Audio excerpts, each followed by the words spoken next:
Qurbanul Berdimuhamedov Tokyo G'adnasining xalqaro qatnashchilar bo'yicha professori Yoshiaki Sasakini Shelehem Chalik Holding kompaniyalar to'plamining dolanırcılar kengeshining boshlig'i Ahmet Chalaga qabul etdi. Mehmanlar devlet başkanı bilen salamlaşıp ve vaqtı qabul eden üçün tüyterekten hoşarlık bildirip, Türkmenistan'ın prezidentinin qabul etmeğinin özleri üçün ulu hormat bolanlığını atadılar. Hızıqsanna professor Yoshiaki Sasaki, öňde barjy dörejlikli siýasaty bilen meşhur bolan Türkmenistany ýene-de gelip görmäge mümkinçilik bolanlygy üçin özüni ören şahat dünýanyny bellädi. Milletin lideriniň paýgasy başçylygyna ýürüdilýän şol siýasat ýurda çäksiz halkara awraýny getirdi.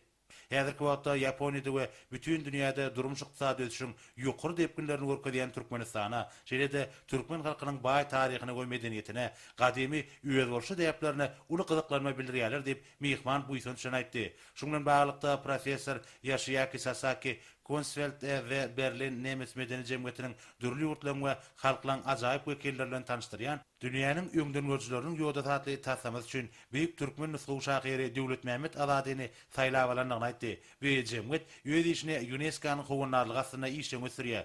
Mehman bu şanly waka bilen döwlet başçylaryny gutlap, soňky ýyllarda Türkmen döwletiniň durmuşynyň ähli ugurlaryny, şo sanyna bilim we ilim ýaly mühim ugurlarda ajaýip üstünlikler gazananlygyny bellädi. Muňa edem ýurdun okunly ösüşiniň aýdyn görkeçisi bolup durýar.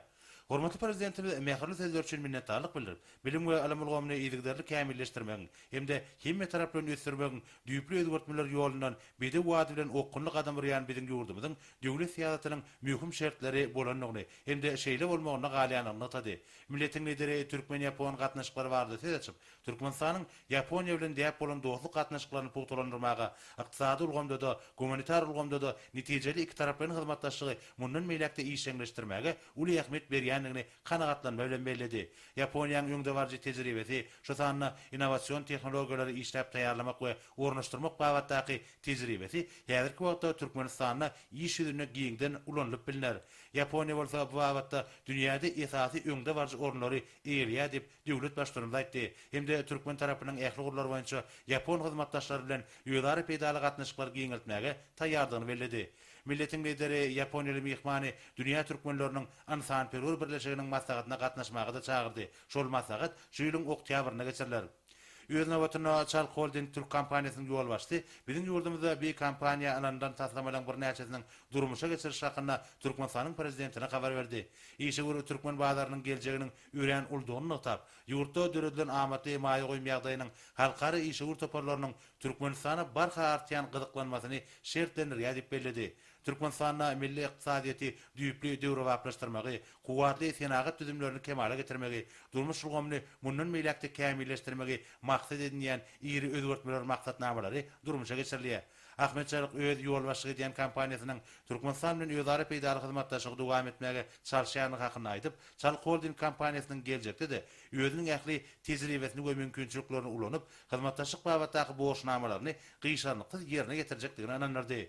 Döwlet başçylarymyz döwrüň synagynyň geçen daşa ýurtly hyzmatdaşlar bilen netijeli işe gur hyzmatdaşlyk etmek üçin Türkmenistanyň hemişe açykdygyny ýytap, häzirki wagtda ýurdumyzda ýaýwanlandyrylan ähli pugudaklary ösürmek, toplamlaryň maksatnamalary netijeli gatnaşyklary artdyrmak hemde diversifikasiýalaşdyrmak üçin ören amaty şertleri döredýär diýip belledi. Bu uly meseleli özgertmeler meýilnamalary türlü maksatly köp sanly täze gurmagy göýüňe tutýar. Olar ähli ölçekler boýunça ýokary halkara ülgülerine laýyk gelmeliler diýip hormatly prezidentimiz aýtmak bilen bu wagtda gurulşyk işleriniň bir kemsizligi we olary ýerine ýetirmek möhletleriniň bir zaý edilmegi potroçy kompaniýalara bildirilýän esasy zerur talap bolup durýanyny atady.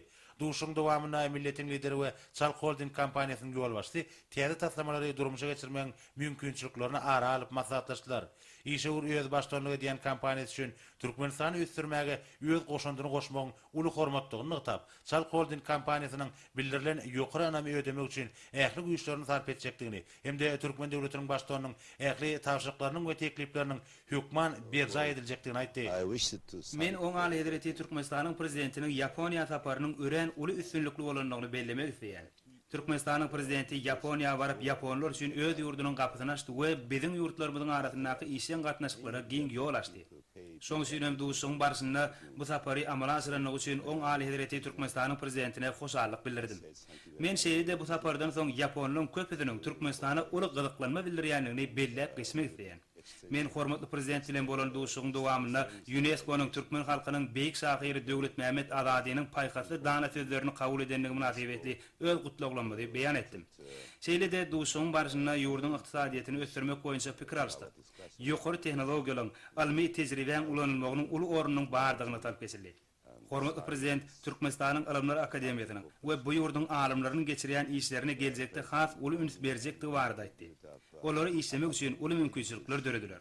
Men ýene de bir Türkmenistana gelmäge mümkinçilik bolanlygy üçin oň aly hedireti Türkmenistanyň hormatly prezidentine hoşarlyk bildirmek diýen. Köp sag bolun. Very good condition. Thank you very much. Bu kabulden dolayı kendilerine minnettarlığımızı Bizim bildirdik. hormatly prezidentimiz bilen üren mehirli duşumuz boldy. Muň üçin hormatly prezidentimize tüý sürekden hoşarlyk bildirýän. Hormatly prezidentimizin kabul etmegi bizim üçin uly mertebedir. Türkmen we türk halklarynyň dogurlyk gatnaşyklary öz köküni taryhyň jümmüşinden alqaýdýar. Men duşuň başynda hormatly prezidentimize ata watanymyza alyp barýan işlerimiz barada jikmejik katabat berdim. Bir yerde alyp barýan işlerimiz wagtda beren gymmatly maslahatlary bizi mundan meýlekde gaýratly işlemege ruhlandyrdy. Şeýle-de geljekde Türkmenistanyny durmuşa geçirmegi meýilleşdirýän taslamalary içkin ara alyp maslahatlaşdyk. Türkmenistana döwlet konserni we Türkmenistanyň Söwda Senagat Edarasy tarapyndan gurulýan bu ulumöçörlü ýürütülüşdilen çäre energetika ulgamynyňky özara peýdaly halkara hyzmatdaşlygyny giňeltmäge mümkinçilik berýär. Bunun birinci yarımda Nevçi Mehmanxanasyna Türkmenistanyň 3-nji Halkara Gaz Kongresiniň açylyş dawaratyndan öň halkara terginiň dawaraly açylşy boldy. Onda hormatly prezidentimiziň oň gatnaşlary ýeren gutlaw boldy. Ol uly hoşarlyk bilen kabul edildi. Terge esasy daşary ýurt kompaniýalarynyň hemde ýurdumyzyň puwdoklaryň kärhanalarynyň we birleşikleriniň ýolbaşçylary, bilermenleri we hünärmenleri gatnaşdylar. Sergi daşary ýurtly mehmanlary Türkmenistanyň ýalnys energetika toplumynyň kuwwatlyklarynyň gazylyp alýan we gaýtadan işlenýän çygmalary we ony ösdürmeň geljegi bilen tanıştyrdy. Serginiň çäklerini daşary ýurtly mehmanlara şeýle hem olaryň energetika ulgamynyň durly urlaryny öz gadananlary bilen tanıştyrmak üçin mümkinçilikler ödüldi. We özara tanıştyrlyş dawaralary daşary ýurtly hyzmatdaşlara türkmen hünärmenleri bilen gaz buwdagynda özara bähfili hyzmatdaşlyk mümkinçiliklerini artdyrmak we bilelikdäki taslamalar amala aşdyrmak üçin tejribe alşmaň oňat meýdançatyna uruly. Sergide türkmen hünärmenleri bilen birlikde öz eksponantlaryny Amerikanyň Birleşen Ştatlarynyň, Russiýadan, Niderlandlardan, Günörtü Koreýadan, Malaziýadan, Birleşen Arap Emirliklerden, Türkiýeden, Hytaýdan we beýleki ýurtlardan wekiller ýerleşdirdiler. Serginiň açyş dawaryndan soň ýurdumyzyň we daşary döwletleriň köp sanly habar serişdeleriniň wekilleri Arduw mehmanxanasyna ýygnandylar. Bu ýerde Türkmenistanyň 3-nji Halkara Gaz Kongresiniň açylşy boldy. İlki bilen ýygnananlar Türkmenistanyň prezidentiniň oň gatnaşlary iýeren gutlawyny ruh bilen dinlediler. Döwlet başçylygynyň gutlawyna garaşly temizçilik bitirip Türkmenistanyň ägirt uly uglawadary serişdelerini düýple öwrenmekde. Olary çykarmagyň, gaýtadan işlemeň has amatly, öňde barjy tehnologiýa, innowasion çözgütlerini önümçilik ornaşdyrmakda bir halkara çäräniň ähmiýetiniň uly boljakdygy aýratyn bellenildi. Men Mark van Steenhout, Ýewropa Komissiýasynyň wekili. Bugün dünýä jemgyýetçiliginiň ünsi Türkmenistanyň gönükdirlendir. Ýalnys energetika meselesiniň häzirki wagtda uluglyklanyma öwürlendiginden çen tutsak, onuň çözgüdiniň Türkmenistanda tapylýandygy öz bolşly üstünlükdir. Bu üstünlüğün belen sepkitleriň gazanylmagyna ýardam etjekdigi aýdyn hakykatdyr. Puwdokda belen sepkitleri ýetilmeginde Türkmenistanyň hormatly prezidentiniň uly tagallatynyň bardygyny aýratyny ýytamak isleýän. Türkmenistanyň milli lideriniň il-ýurt, dünýä ähmiýetli başlanýyşlarynyň amala aşýandygyny bugünkü halkara çäresi aýdyn subut etdi. Şeýle ýokary derejeli halkara gaz kongresine gatnaşmaga döredilen mümkinçilik üçin Türkmenistanyň hormatly prezidentine taýbolsaň aýdýan. Türkmen gadynyň durly urlary boýunça aktyrylmagy, onuň howpsuzlygy wagtda Türkmenistanyň amala aşyrýan nusgalyk işini bütün Ýewropa gollaýar. Şonukdaý nazardan ýetilen tepkitler hem ören gowandyrjydyr. Sag bolun. Halkara derejesindäki iri şäherlen geçirilen ýerine urlan türkmen paýtagty mühim duşuklaň, gepleşikleň, ähli umumyetçiň meseleläriniň çözüdini tapmakda işin maslahatlaryň geçirilen bütün dünýä ähmiýetli merkeziň bilinç derejesine ähli görkezler wagtda alaýyk gelmeler diýip belledi. Hormatly prezidentimiz Türkmenistanyň paýtagty iri sewitleň we halkara hyzmatdaşlygynyň ýeşewçilik medeni merkeziniň derejesini ýene bir ýola tasdiklamak bilen, gözellik bilen amatlylygyny utgoşýan, binagarlyk boýunça öňde barjy gazananlaryň inženerçilik teknik çözgütleň we gadymy milli binagarlyk örelgeleriniň saglaşýan ýerine öwürmeler diýip belledi. Hemde degişli ýolbaşlary bular barada tapşyryklaň we görkezmeleň bir näçesini berdi. Soňra döwlet başçylygymyz beri ýagnanlara işlerini üstünlikler arzuw etdi. Hemde olar bilen hoşlaşyp bu ýerden ugrady.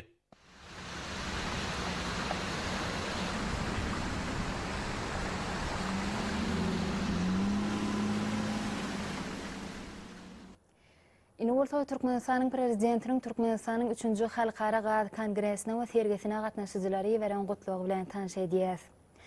Gaderli Halkara Gaz Kongresine we sergisine gatnaşyjylar, hormatly mehmanlar, sizi berkarar döwletimiziň bagtyarlyk döwrüne, Hadarın gözel kenaryna hy ajaýyp awada milli syýahatçylyk zorlugyna geçirilýän Türkmenistanyň 3-nji Halkara Gaz Kongresiniň we sergisiniň öz işine başlamak bilen tüýsürekden gutlaýan.